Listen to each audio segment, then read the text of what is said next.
खबरों की शुरुआत हम कर रहे हैं मौसम के मिजाज से, जिसने दिल्ली जैसी जगहों को तो राहत लेने के लिए न्योता दिया, लेकिन कई जगहों पर बारिश आफत मचा रही है। राजस्थान, महाराष्ट्र या फिर हरिद्वार, बारिश का हाहाकार हर जगह आपको नजर आ जाएगा। अगर आप इन तस्वीरों को ध्यान से देखिए, बाढ़ से उफनती नदियां, समुद्र बन चुकी सड़कें, ये 6 तस्वीरें हाल बयान कर रहे हैं कि कैसे राहत देने वाली बूंदें अब मुश्किलों का बादल बनकर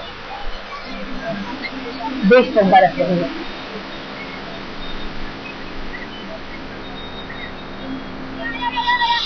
इलाका चाहे पहाड़ी हो या मैदानी, बारिश की मुसीबत ने हर किसी को परेशान किया हुआ है। कई जगहों पर हालात इतने बुरे हैं कि किलोमीटरों लंबी सड़कें बह गई हैं और आवाजाही तक में मुश्किल हो रही है। ऐसा हाल उत्तराखंड का है। उधर अगर आप राजस्थान की देखें, जहां आपको नाम लेते ही शायद सूखे और रेगिस्तान की तस्वीरें दिमाग में आती हैं, वहां पर अब सिर्फ पानी ही पानी नजर आ रहा है। देखिए धौलपुर की तस्वीरें।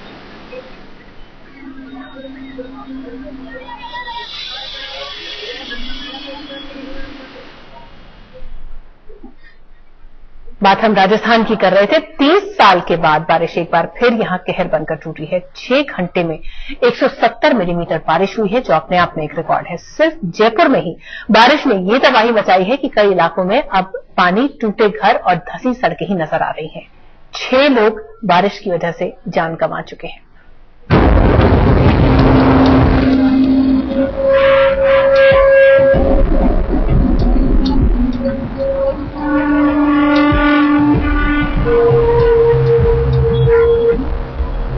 मातम की ऐसी भयानक तस्वीर शायद ही आपने देखी हो। बारिश का कहर मौत बनकर टूटा तो मरने वालों को अंतिम सफर में अपनों का कंधा तो दूर, गोद तक नहीं मिल पाई। पानी से लबालब भरी गलियों में ठेले पर अंतिम संस्कार के लिए ले जाए गए 2 मासूम, जिन्हें मंगलवार रात बारिश ने नींद में ही मौत की नींद सुला दिया। बारिश ने घर की दीवार तोड़ी और उसके साथ ही टूट गया एक हंसता खेलता परिवार। ऐसा अंदाज है कि बहाव बहुत तगड़ा था और उससे घाट की गोली में वो गाड़ी पलटी उल्टी खा गई होगी, मिट्टी में हो गई।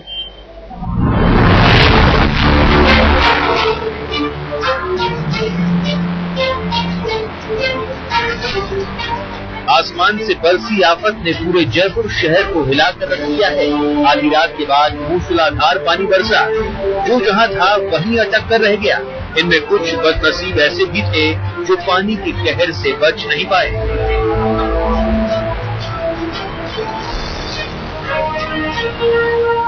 आप देख सकते हैं इस कार का हाल। बारिश में ये गाड़ी पत्ते की तरह बह गई। पानी का बहाव इतना तेज था कि गाड़ी में बैठे दंपति को बाहर निकलने का मौका तक नहीं मिला। जब तक राहत मिलती तब तक 2 जानें जा चुकी थी। जयपुर के इस घाट की गोली में जिस तरह से रात को मूसलाधार बारिश हुई है, उसके बाद जिस तरह की तबाही हुई है, उसका मंजर आप देख सकते हैं। ये वो मारुति कार है जो बह गई थी बारिश में। इसके अलावा पीछे ये इंडिका कार है, वो भी बह गई थी बारिश में। इस पूरे इलाके में इतना तेज यहाँ पर नाला बह रहा था। ये निचला इलाका है शहर से, जिस तरह से तेजी के साथ पानी आ रहा था मूसलाधार, उसमें ये गाड़ी बह गई थी। तबाही की तस्वीरें पूरे जयपुर शहर में देखने को मिल रही हैं। सड़कें पानी से लबालब भर चुकी हैं और घरों में पानी घुस गया। लोग घर छोड़कर सुरक्षित ठिकानों के लिए निकल रहे हैं। 10 सालों से आया अब की बार पानी। पहले हर साल आता था, अब की बार 10 साल से बारिश आई है, तो कम से कम 5-6 घंटे बारिश से ये होता है। पहले भी हर बार भरता था, हमारे को रात को 12 बार 1-2 बजे निकलना पड़ता था।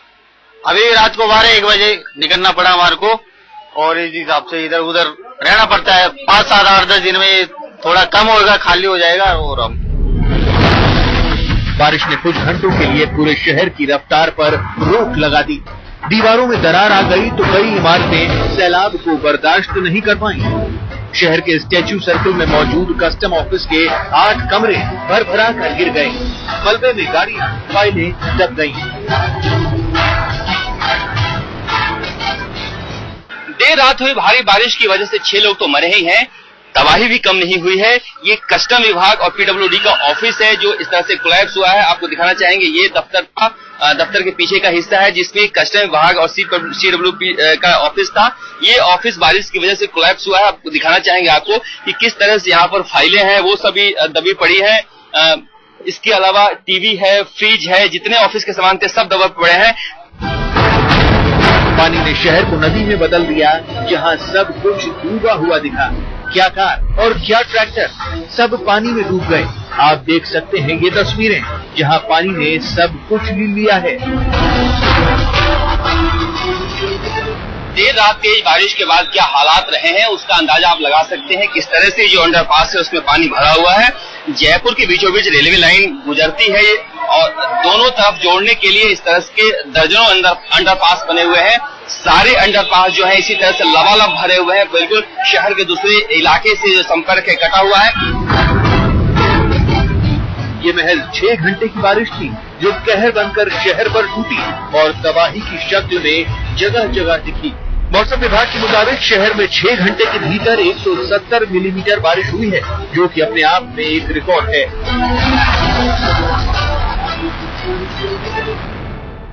बारिश ने बेशक 6 घंटे तक तबाही मचाई है, लेकिन इसके असर से उबरना जयपुर के लोगों के लिए आसान नहीं होगा। शरद कुमार, जयपुर आज तक। ये हालत सिर्फ जयपुर की ही नहीं है, राज्य के दूसरे इलाकों में भी पानी इसी तरह लोगों को रुला रहा है। जैसे ही बादल उमड़ने लगते हैं, लोगों का दिल सहम जाता है, क्योंकि ये बादल अब मौत की आहट भी दे रहे हैं।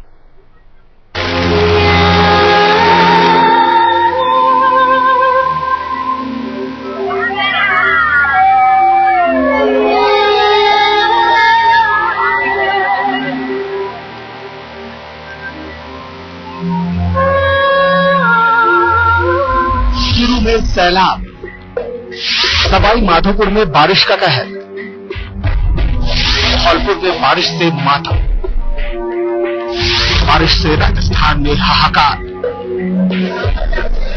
इन लोगों ने अपने अपनों को बारिश में हमेशा के लिए खो दिया है। नदी के बहाव के साथ बह गई कई जिंदगियां, पीछे बचे तो सिर्फ रोते बिलखते पक्षी।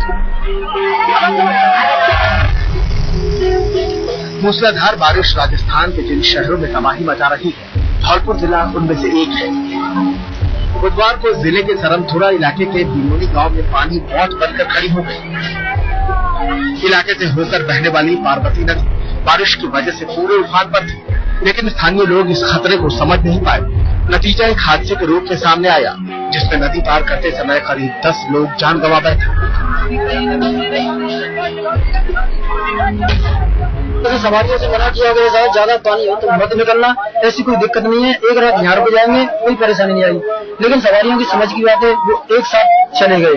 जैसे एक साथ सवारियां निकली तो कुछ तो आगे निकल गए, कुछ निकल रहे थे। जैसे ही एक साथ तेज भाव के कारण तेज पानी एक साथ आया, इसलिए आगे वाले तो कुछ निकल गए, पीछे वाले थे जो कुछ पीछे को वापस लौट रहे, जो बीच में व्यक्ति थे जो मतलब आ गए थे। उस टाइम कम से कम 15-20 आदमी एक साथ आए थे और सर्च कार्य का करवाने के लिए प्रयास की है। गाँव वालों को जो परिजन थे उनको ढाढ़स बनाया गया है और ये नदी काफी सालों से कभी इस पर पुल नहीं बना है अच्छी तरह से, लोगों को असुविधा होती है। इसके लिए मैं पूर्व में भी करीब 15-20 दिन पहले इस क्षेत्र में आया था। राजस्थान के सवाई माधोपुर में भी पानी प्रलय की तरह लोगों पर टूट रहा है। जिले के करेला गांव में आधे से ज्यादा घर पानी में डूब चुके हैं। पानी भरने की वजह से 5 घर तो पूरी तरह से बर्बाद हो गए। आप देख सकते हैं तस्वीर, कैसे पूरा गांव पानी में डूबा हुआ है। जहां तक नजर जाती है पानी ही पानी नजर आ रहा है। घरों की टूटी दीवारें बता रही है कि बारिश कैसे मुसीबत बन गई है यहाँ के लोगों के लिए।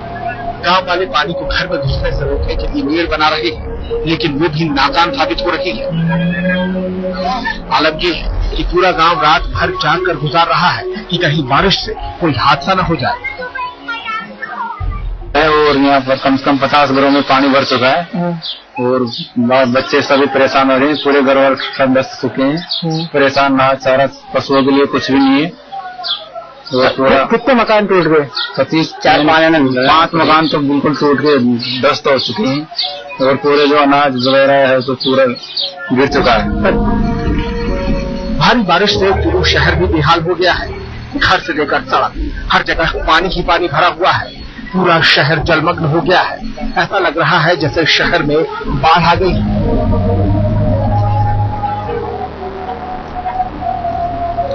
लोग घरों से बाहर नहीं निकल रहे, दफ्तर बंद है और सड़क पर सन्नाटा छाया हुआ है। उधर जयपुर शहर में बारिश से प्रभावित लोगों को राहत शिविरों में पहुंचा दिया गया है। प्रशासन राहत सामग्री बांट रहा है, लेकिन घरों से दूर लोगों का दर्द कम नहीं हो रहा। राजस्थान वो राज्य है जहां बारिश का सबसे ज्यादा इंतजार होता है। सूखे की मार झेलने वाले इस राज्य को बारिश की बूंदें राहत देती थी, लेकिन इस बार बादल ऐसे बरसे कि राहत शामत बन गई। आज तक ब्यूरो। आपको दिखाते हैं जल प्रलय की दो और तस्वीरें। जम्मू के सांबा में एक स्कॉर्पियो गाड़ी पानी में ऐसा फंसी कि देखकर यकीन नहीं होता कि ये बारिश का ही पानी है। उधर दूसरी तस्वीर जो हम आपको दिखाएंगे उसमें उत्तराकाशी में लगातार हो रही बारिश ने एक बार फिर अपना कहर बरपाना शुरू कर दिया है। सांबा और उत्तरकाशी, ये दो तस्वीरें।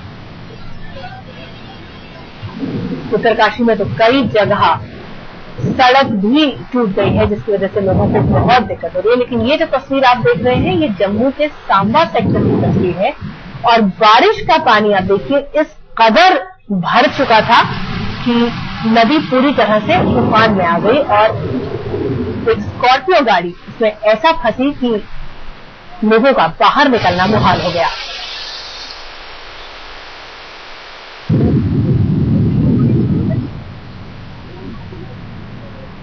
जलस्तर के साथ साथ अगर आप नदी के बहाव को देखेंगे, नदी के बहाव की तेजी को देखेंगे तो समझ आएगा कि बारिश कितना ज्यादा यहां पर कहर बरसा रही है, क्योंकि लगातार बारिश हो रही है।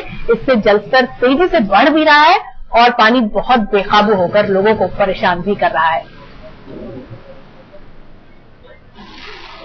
चलिए रुक करते हैं कुछ और खबरों का। गीतिका खुदकुशी कांड के हर किरदार के साथ एक नई कहानी सामने आ जाती है। कुछ किरदार ऐसे हैं जिनका नाम गीतिका ने सुसाइड नोट में लिया था और कुछ खुद ही केस तक चलकर आ गए हैं। कांडा की कंपनी में काम करने वाली इन महिलाओं के जरिए केस में नए नए खुलासे हो रहे हैं। सबसे चर्चित नाम है नुपुर मेहता का, जो गीतिका के साथ काम भी कर चुकी है और कांडा गीतिका के रिश्तों पर बयान भी दे रही है।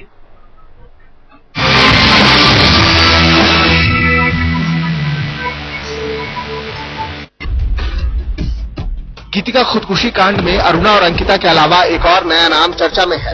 ये है नुपुर मेहता, जो गीतिका खुदकुशी के बाद उनके रिश्तों पर लगातार बयान दे रही है। नुपुर ने एक इंटरव्यू में इस बात का इशारा किया था कि कांडा और गीतिका के बीच महज मालिक और कर्मचारी का रिश्ता नहीं था। हमारे बाथरूम डॉक एरिया में बाहर होते थे। मैं बाथरूम जा रही थी, मैंने बाथरूम के बाहर उनको रोते हुए देखा। तो मैंने उनसे पूछा, उन्होंने बताना नहीं समझा, मुझे आंसर देना नहीं जरूरी समझा। तो मैं जब बाथरूम से बाहर निकली तो मैंने देखा कि वो गोपाल जी उसको गले लगाकर और कुछ बहला फुसला रहे थे और गीतिका उनके कंधे पे सर रख के बहुत जोर से रो रही थी। तो मैंने गोपाल जी से पूछा कि सब ठीक है? तो उन्होंने कहा नहीं, ये बच्ची है, इसको अपनी मम्मी की याद आ रही है। नुपुर मेहता का इशारा आखिर क्या है? क्या वो गोपाल कांडा से गीतिका की करीबी का खुलासा करना चाहती है या फिर कांडा को रहमदिल साबित करना चाहती है? आखिर क्या जानती है नुपुर? कैसा था गीतिका और नुपुर का रिश्ता? गीतिका की कहानी में नुपुर मेहता की एंट्री से पहले ये जान लेना भी जरूरी है कि कांडा की कंपनी से उसका क्या मतलब था। नुपुर मेहता कांडा की बंद हो चुकी कंपनी MDLR की कर्मचारी रह चुकी है। नुपुर ने यह भी बताया कि पहली बार उसी ने नौकरी के लिए गीतिका का इंटरव्यू किया था। तब गीतिका एयर होस्टेस की नौकरी के लिए कांडा की कंपनी में आई थी। गोवा में कांडा के कैसीनो में नुपुर और गीतिका साथ साथ काम कर रही थी। इस दौरान गीतिका के साथ उसकी अनबन भी हुई थी, यहाँ तक कि गोवा में गीतिका ने नुपुर के खिलाफ पुलिस में शिकायत भी दर्ज करवाई थी। तो क्या इसीलिए नुपुर गीतिका और कांडा के बीच हुई अनबन की कहानी बता रही है? सुनिए नुपुर का वो बयान जिसके मुताबिक गीतिका का गुस्सा फूट पड़ा था। गीतिका अपने हाथ में एक कुछ पेपर्स की फाइल लेके आई और मैं थोड़ी दूरी पे बैठी थी तो मैं सुन नहीं पाई उनका क्या वार्तालाप हुआ बीच में, पर कुछ उनकी बहस हुई, कुछ अनबन हुई गोपाल जी के साथ और उन्होंने वो पूरे पेपर्स उनके मुंह पे ऐसे करके मार के वो बहुत गुस्से में वहां से निकल गई थी। नुपुर मेहता गीतिका और गोपाल कांडा के रिश्तों के बारे में तो खुलकर बोलती है, लेकिन गीतिका के साथ खुद के संबंधों पर नपा-तुला जवाब देती है। हमने आपको पहले भी बताया था कि गीतिका ने सुसाइड नोट में गोपाल और अरुणा के अलावा अंकिता का भी जिक्र किया था। गोवा में नुपुर और गीतिका के साथ अंकिता भी थी। सूत्रों के मुताबिक नुपुर और अंकिता दोनों के ही साथ गीतिका के रिश्ते अच्छे नहीं थे। अंकिता के साथ भी गीतिका का झगड़ा हुआ था, यानी अगर पुलिस नुपुर मेहता से पूछताछ करती है तो इस मामले में भी अहम खुलासे हो सकते हैं। नुपुर गीतिका और अंकिता के बीच झगड़ों की भी जानकारी दे सकती है। गीतिका सुसाइड केस में अब जांच का घेरा बॉलीवुड एक्ट्रेस नुपुर मेहता तक जा पहुंचा है। दरअसल पुलिस नुपुर मेहता से हरियाणा के पूर्व मंत्री गोपाल गोयल कांडा और गीतिका शर्मा के बीच रिश्तों के बारे में पूछताछ करना चाहती है। पुलिस का यह भी मानना है कि हो सकता है कि नुपुर को इसके अलावा कई अहम जानकारियां हो। अब देखना यह है कि पुलिस उससे कब पूछताछ करेगी। गीतिका ने भले ही नुपुर के बारे में कुछ न लिखा हो, मौत के बाद इस मामले में नुपुर के बयान हर रिश्ते को उलझाने वाले हैं। शिवेंद्र श्रीवास्तव के साथ चिराग गोठी, दिल्ली, आज तक। गोपाल कांडा ने तो जैसे कंपनियां बनाने की फैक्ट्री खोल रखी थी और ज्यादातर कंपनियों को संभाल रही थी लेडी बॉसेस। तो क्या कांडा के साथ काम करने वाली इस लेडी कंपनी के अंदर भी कोई झगड़ा चल रहा था? 1 साल पहले गीतिका के आने पर AKG नाम से कंपनी बनाई गई। क्या ये भी कांडा की कोई चाल थी?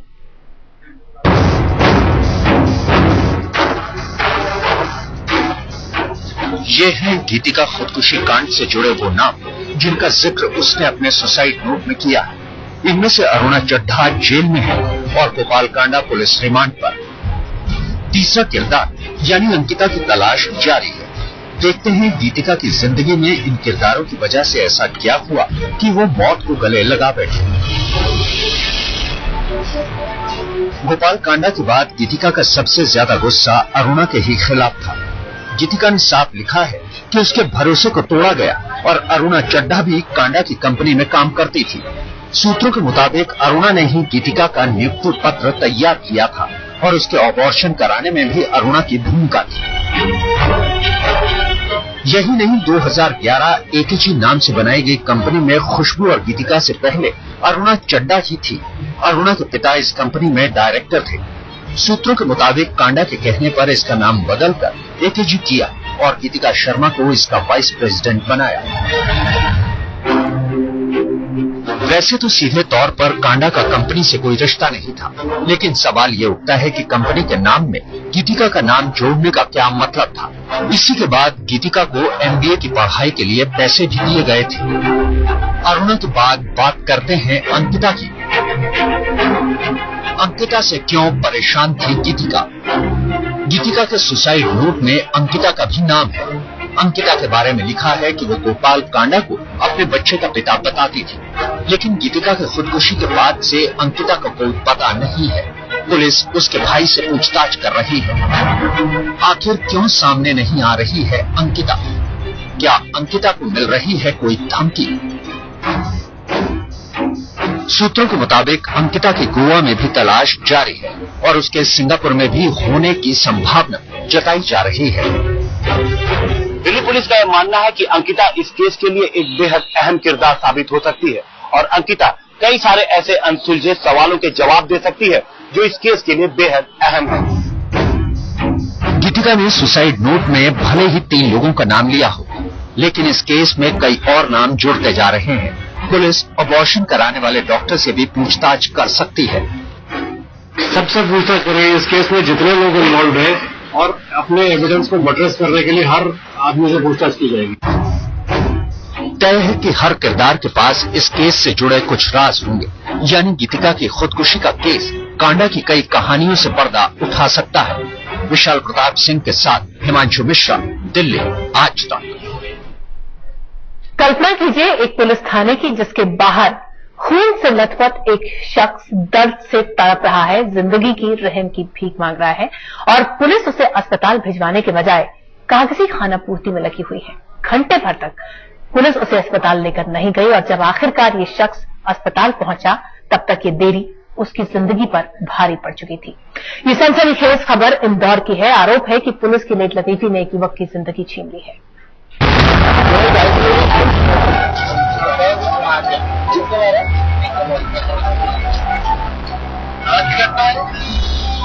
एक जिंदगी पर भारी पड़ी पुलिस की लाल फीताशाही।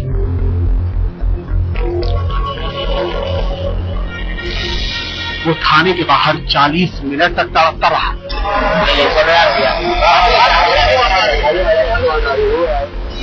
पुलिस कागजी खानापुरी में उलझी रही।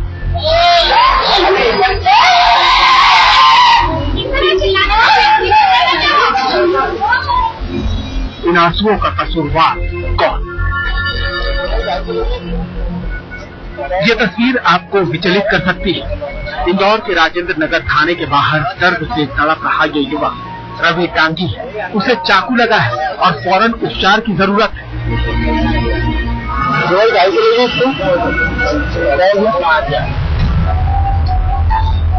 जी हाँ, रवि पर चाकुओं से हमला हुआ था। उसका कसूर सिर्फ इतना था कि उसने अपने दोस्त के साथ अपनी मुंहबोली बहन से छेड़खानी करने वाले लड़के संजू को रोका था। इस पर गुस्साए संजू ने अपने 2 साथियों के साथ मिलकर रवि और उसके दोस्त को चाकुओं से गोद दिया। उसकी बहन को छेड़ रहे थे तो उसने इसमें रोक के बोला उसको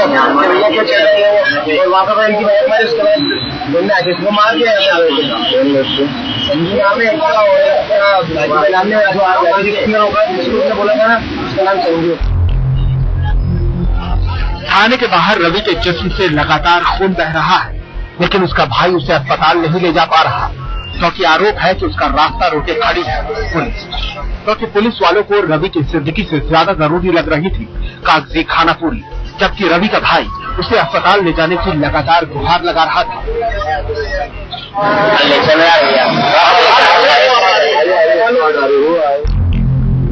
जरा गौर से देखिए इस तस्वीर को। जिस जगह पर युवक दर्द से तड़प रहा है वहां से महज 200 मीटर की दूरी पर एम्बुलेंस खड़ी है, लेकिन पुलिस की आंखों पर तो मानो पट्टी बंधी थी। वो कागजी खानापुरी में उलझी रही और युवक मदद की आस में धीरे धीरे निढाल पड़ गया। युवक के भाई की माने तो करीब घंटे भर बाद एम्बुलेंस आई और जख्मी युवक को अस्पताल पहुंचाया गया, लेकिन तब तक देर हो चुकी थी। अस्पताल में युवक की मौत हो गई। तो पुलिस वालों की गलती है, जब वहाँ रोकते नहीं है, परिवार में पहुंचा देते हैं तो शायद मेरा बच्चा बच जाता।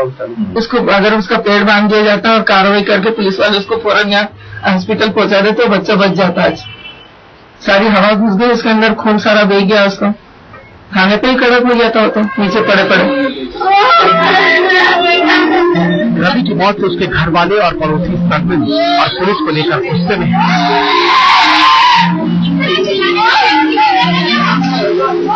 इल्जाम साफ है कि अगर पुलिस ने रवि को अस्पताल भेजने में जल्दी की होती तो रवि बच जाता। बहरहाल रवि पर हमला करने वाले मुख्य आरोपी संजू और उसके साथी को पुलिस पकड़ चुकी है, लेकिन सवाल उठता है कि क्या रवि की मौत का कसूरवार सिर्फ उस पर हमला करने वाले बदमाश है? क्या पुलिस नहीं है रवि की मौत का गुनहगार? राहुल करैया, इंदौर, आज तक। इस पूरे मामले पर जो सफाई मिली है वो ये कि रवि को अस्पताल पहुंचाने में महज 5 से 7 मिनट का वक्त लगा। ये पुलिस की तरफ से बयान आया है। उधर मध्य प्रदेश के गृह मंत्री ने पूरे मामले की फाइल तलब की है।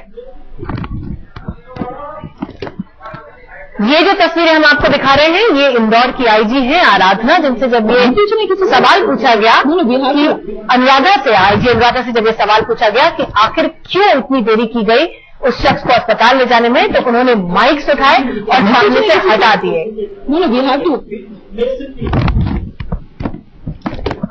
अब आप देख लीजिए, अगर पुलिस की जवाबदेही इतनी ही है, आईजी अनुराधा शंकर इतनी मुश्किल से सारे माइक्स हटाकर बात का जवाब देना तक मुनासिब नहीं समझती, तो फिर आप ये भी सोच सकते हैं कि जब खून से लथपथ एक शख्स थाने में पड़ा होगा, जिंदगी के लिए रहम की भीख मांग रहा होगा, तब पुलिस वालों ने क्या कार्रवाई की थी।